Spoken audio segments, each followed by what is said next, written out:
Hello my dear friends, welcome you all. My name is Lamia Naseem. You are watching Well Academy. So आज के इस video lecture में चलिए previous video को ही proceed करते हैं। प्रीवियस वीडियो में मैंने आपको क्या समझाया था, मिक्सिंग करी थी कई सारी आइडियल गैस की। फिर मैंने आपको बोला था कि आइडियल गैस को अगर आप मिक्स करोगे तो जो मिक्सचर मिलेगा आपको वो भी आइडियल गैस की तरह बिहेव करेगा। उसके बाद मैंने आपको डाल्टन लॉ समझाया, नंबर ऑफ मोल्स समझाया। उसके बाद मैंने आपको बताया कि अगर मिक्सचर में किसी गैस का प्रेशर आपको चाहिए तो किस तरीके से उसका प्रेशर फाइंड करते हैं। अब आप समझिएगा, आपने क्या करा, आपने एक इक्वेशन बनाई।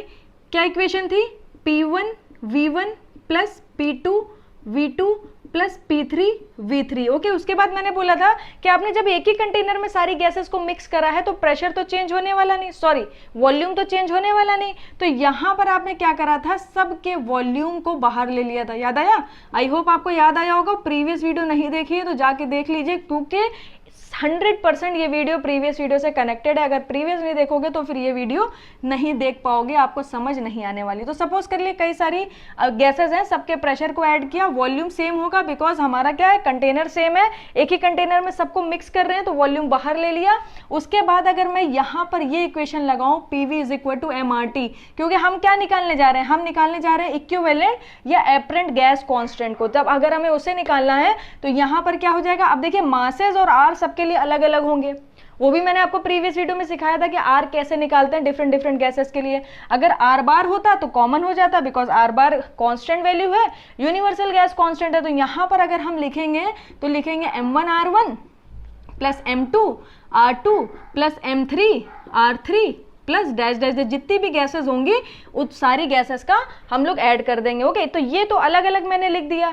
अब अगर हम लोग पूरे मिक्सचर के लिए आइडियल गैस लिखना चाहें तो कैसे लिखेंगे, लिखेंगे PV इज इक्वल टू, यहां पर क्या हो जाएगा, समीशन ऑफ M। अब किसी भी मिक्सचर का जो R होगा, संपोज कर लीजिए R इक्विवेलेंट है इंटू T है, तो ये इक्वेशन 2 आ गई आपके पास। This is our first equation. I hope आपको बात समझ आई होगी। P तो वही रहेगा, total pressure P1 plus P2। अब यहाँ पर आप देखोगे तो अभी तो अलग अलग गैस के लिए आपने R निकाला। फिर अगर मैं बोलूं कि गैसेस को मिक्स कर दिया तो पूरे मिक्सचर का R कितना होगा, तो आपने कह दिया कि कुछ R इक्विवेलेंट होगा। देख लेते हैं कितना आएगा। ओके, तो मैं क्या करने जा रही हूँ, फर्स्ट वाली इक्वेशन को सेकंड वाली से डिवाइड दे देते हैं, या सेकंड को फर्स्ट से डिवाइड देंगे तो मिलेगा क्या, देखिए ये P तो इसके इक्वल ही है, तो ये तो 1 होने वाला है, क्योंकि वॉल्यूम भी सेम होगा, प्रेशर भी सेम होगा।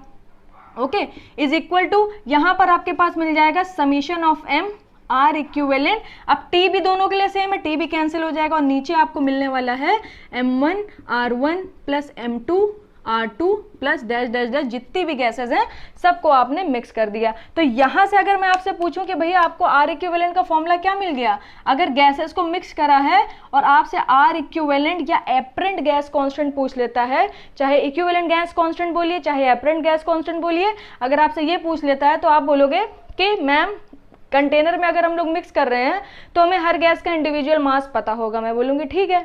अब आप बोलोगे हर गैस का मुझे इंडिविजुअल मास भी पता है, R आप निकालना सिखा चुके हो, R bar upon molecular wait, उससे मैं सबके लिए R1 R2 R3 भी निकाल लूंगा।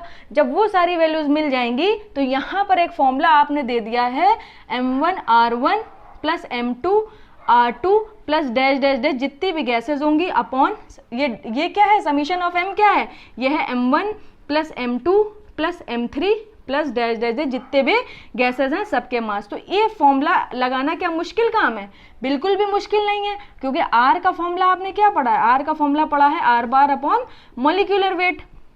R बार कांस्टेंट है, मॉलिक्यूलर वेट, आप गैस का नाम बताओ मैं मॉलिक्यूलर वेट बता दूं आपको। ओके, तो यहां से आप एपरेंट गैस कांस्टेंट की वैल्यू फाइंड कर सकते हो किसी भी मिक्सचर के लिए। ओके, अभी तक आपने मिक्सचर के लिए कभी नहीं फाइंड करी होगी, बट अब आप मिक्सचर के लिए भी फाइंड कर सकते हो। अब क्या करते हैं, यहाँ पर मैंने आपको एपरेंट और इक्विवेलेंट गैस कांस्टेंट सिखा दिया। अब मैं अगर आपसे बोलूं कि इक्विवेलेंट मॉलिक्यूलर वेट बताओ, ओके, यहाँ पर आप क्या रख रहे थे, ये जो M था ये इंडिविजुअल गैस के लिए था। अगर आपसे एयर का पूछा जा रहा था तो आप 29 बोल रहे थे, कार्बन डाइऑक्साइड गैस के लिए पूछा जा रहा था तो 44 बोल रहे थे। अब मैंने आपसे कहा कि मैंने एयर और कार्बन डाइऑक्साइड को मिक्स कर दिया, अब मॉलिक्यूलर वेट कितना है, अब क्या वही रहेगा, अब क्या 29 रहेगा, अब क्या 44 रहेगा, अब क्या दोनों का समीशन रहेगा। अब आप कंफ्यूज हो जाओगे अगर आपको इक्विवेलेंट मॉलिक्यूलर वेट निकालना नहीं आता होगा। ओके, तो चलिए मैं आपको सिखाती हूँ इक्विवेलेंट अब हमें फॉर्मूला पता है, हमने फॉर्मूला पढ़ा था number of moles is equal to mass upon molecular weight. Okay, यही फॉर्मूला पढ़ा था, number of moles is equal to mass upon molecular weight. तो यहाँ पर आप क्या निकालना चाहते हो, आप मॉलिक्यूलर वेट निकालना चाहते हो। तो मॉलिक्यूलर वेट निकालने के लिए सबसे पहले आप लिखो n इंटू एम। ओके, अब यहाँ पर अगर मैं आपसे पूछूं कि अगर कई सारी गैसेस को मिक्स करा गया है, तो आप बोलोगे कई सारी गैसेस को मिक्स करा गया तो कई सारी गैसेस का मास होगा, आप सबको ऐड कर दीजिए, कोई दिक्कत नहीं है। तो इधर अगर मैं आपसे पूछूं तो आप बोलोगे कई सारी गैसेस हैं, सबके नंबर ऑफ मोल्स होंगे, सबका आपका खुद का मॉलिक्यूलर वेट होगा, तो सबके number of moles, molecular weight, number of moles, molecular weight, इस तरीके से इधर भी ऐड कर दीजिए, तो आपको ये इक्वेशन मिल जाएगी मिक्सचर के लिए। ओके, अब यहाँ पर अगर आप थोड़ा सा ध्यान दोगे तो यहाँ पर इसको हम लोग लिख सकते हैं समीशन ऑफ एम। ओके, और यहाँ पर इसको लिख सकते हैं summation of N into M equivalent. Okay, suppose कर लीजिए अगर आपने मिक्सचर के लिए लिखा, ये तो अलग अलग गैसेस को ऐड करके आपने लिखा, और दूसरी इक्वेशन आपको कहाँ से मिल गई, दूसरी इक्वेशन आपको मिल गई कि जो भी जितनी भी गैसेस हैं सबके नंबर ऑफ मोल्स को ऐड करो, उसका कुछ एक नया इक्विवेलेंट मॉलिक्यूलर वेट मिलेगा, वो हमने मान लिया एम इक्विवेलेंट। ओके, अब यहाँ पर ये जो समीशन ऑफ एम है, यहाँ पर भी सेम है, यहाँ पर भी सेम है, फर्स्ट और सेकेंड इक्वेशन को कंपेयर करा दीजिए। जब आप इन दोनों को कंपेयर कराओगे तो आपको मिलेगा summation of N into M equivalent, जो आपके पास मिक्सचर है उसका molecular weight, equivalent molecular weight, और यहाँ पर आपको मिल जाएगा N1 M1 plus N2 M2 plus dash dash dash जितनी भी गैसेस होंगी। ओके, तो यहाँ से अगर मैं आपसे फाइनल इक्विवेलेंट मॉलिक्यूलर वेट पूछूं किसी भी मिक्सचर का, तो आप बोलोगे कि हर गैस जो भी उस मिक्सचर में है, जो भी कंटेनर में मिक्स करी गई है, सबके मॉलिक्यूलर वेट और नंबर ऑफ मोल्स हमें पता होंगे, हम सबका मल्टीप्लाई करा के सबको ऐड करा देंगे और नीचे रख देंगे total number of moles. Okay, सबके मोल्स को ऐड करके नीचे रख देंगे, तो यहाँ पर आपको मिल जाएगा एम इक्विवेलेंट। ओके, इसका एक और फॉर्मूला जनरेट कर सकते हैं हम लोग, वो कैसे, देखिए अगर मैं सब टर्म को अलग अलग कर लूँ बेस से, ओके, तो ये मिलेगा N1 M1 upon summation of N, N2 M2 upon summation of N. Okay, इसी तरीके से आपको मिलता जाएगा, और n upon summation of n क्या होगा, मोल फ्रैक्शन, जिसको हम लोग x1 से रिप्रेजेंट कर सकते हैं। तो यहाँ से आपको m इक्विवेलेंट का एक और फॉर्मूला मिल गया, वो मिल गया x1 m1 plus x2 m2 plus x3 m3, जितनी भी गैसेस हैं सबको ऐड कर दीजिए, तो आपको एक फॉर्मूला ये मिल गया और एक फॉर्मूला आपको ये मिल गया। यहाँ पर x1 की वैल्यू क्या है, x1 की वैल्यू है n1 upon summation of n। Okay, अब x2 की वैल्यू कितनी है, x2 की वैल्यू है n2 upon summation of n। तो इस तरीके से आप सॉल्व कर सकते हो। ये दोनों फॉर्मूले क्यों बताए, क्योंकि कई बार आपको डायरेक्टली मोल फ्रैक्शन दे देगा, तो फिर आप क्या करोगे, फिर आप n1 n2 की वैल्यू में फंस जाओगे। उससे अच्छा है कि आप एक मोल फ्रैक्शन के टर्म में याद रखो, एक नंबर ऑफ मोल्स के टर्म में याद रखो, जिस तरीके से क्वेश्चन में रिक्वायरमेंट होगी उस तरीके से हम लोग फॉर्मूला पुट कर देंगे। अब मैं आपको सिखाती हूँ कि मास फ्रैक्शन किस तरीके से फाइंड करते हैं। मास फ्रैक्शन क्या होता है, जैसे कि मोल फ्रैक्शन था number of moles upon summation of moles या summation of the moles of the mixture. Okay, उसी तरीके से मास फ्रैक्शन होता है। अगर मैं आपसे बोलूं कि मास फ्रैक्शन को आप डिफाइन करो, तो आप बोलोगे mass fraction is equal to mass of particular gas upon summation of मास।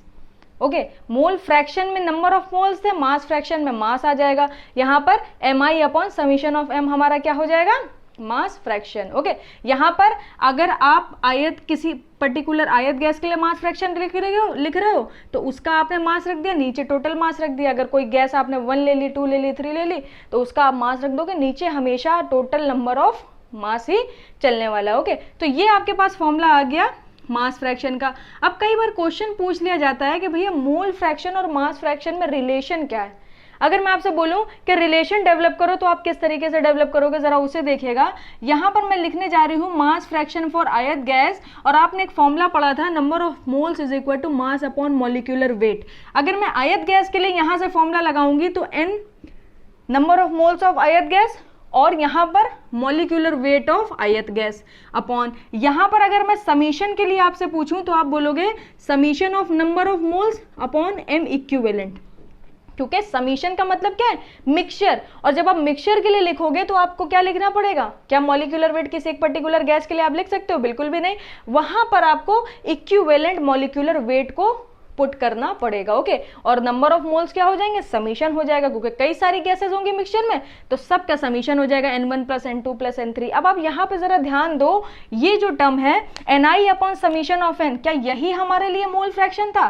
बिल्कुल। अगर मास फ्रैक्शन आयत गैस के लिए ये है, तो मोल फ्रैक्शन आयत गैस के लिए हो जाएगा Ni upon summation of M। तो यहाँ से आपको एक रिलेशन मिल गया, mass fraction for ith gas is equal to mole fraction for ith gas into Mi upon M equivalent. Okay, तो ये फॉर्मूला आप ध्यान रखिएगा। अब जब मैं आपको न्यूमेरिकल्स कराऊंगी तो ये सब फॉर्मूले डायरेक्टली पुट करूंगी, आपको ध्यान होने चाहिए। ओके, अब यहाँ पर एक और फॉर्मूला जनरेट कर सकते हैं, वो कैसे? हम लोगों ने एक फॉर्मूला और पढ़ा था, molecular weight into R is equal to R bar. Okay, अब अगर आयत गैस के लिए आप मॉलिक्यूलर वेट लिख रहे हो तो R बार तो सेम ही रहने वाला है, चाहे मिक्सचर हो चाहे इंडिविजुअल गैस हो, R bar is the constant value. R की जगह आपको लिखना पड़ेगा Ri। ओके, अब M इक्विवेलेंट के लिए अगर आप लिखोगे तो इक्विवेलेंट के लिए भी R बार सेम रहेगा, M इक्विवेलेंट है तो यहाँ पर हो जाएगा R इक्विवेलेंट। तो यहाँ पर अगर आप ये दोनों की वैल्यू यहाँ और यहाँ पुट कर दोगे तो आपको एक और नया फॉर्मूला मिलेगा, mass fraction for a particular gas is equal to mole fraction of that particular gas R equivalent upon Ri। तो देखा कितने सारे फॉर्मूले हम लोगों ने जनरेट कर लिए। अगर आपको चीजें अच्छे से क्लियर है ना, तो ये सब चीजें याद नहीं करनी पड़ती हैं, आप खुद से फॉर्मूले डेवलप कर सकते हो, क्योंकि आपको रिलेशंस पता है, और रिलेशंस पता होने का फायदा यही होता है कि आपको क्वेश्चन में प्रॉब्लम नहीं होती है। सो आई होप आपको वीडियो समझ आई होगी। ये पूरा कॉन्सेप्ट मैंने क्लियर करा दिया, प्रीवियस वीडियो प्लस अभी जो आप वीडियो देख रहे हो, इन दोनों में ही ये टॉपिक कंप्लीट हो चुका है। नेक्स्ट जो वीडियो आएगी उसमें मैं कुछ क्वेश्चंस को डिस्कस करूंगी। आपको क्वेश्चन बहुत पसंद आने वाले हैं, आपको खुद फील होगा कि मिक्सचर ऑफ आइडियल गैस वाकई में अब आपका क्लियर हो गया। Thank you so much. Video में अगर कोई भी आपको प्रॉब्लम लगी हो या आपको कोई पर्सनल डाउट हो तो आप जरूर कमेंट सेक्शन में लिखिएगा, मैं उसका आंसर आपको जरूर दूंगी। Thank you so much. मिलते हैं आपसे नेक्स्ट वीडियो में इसी तरीके के इंटरेस्टिंग टॉपिक के साथ।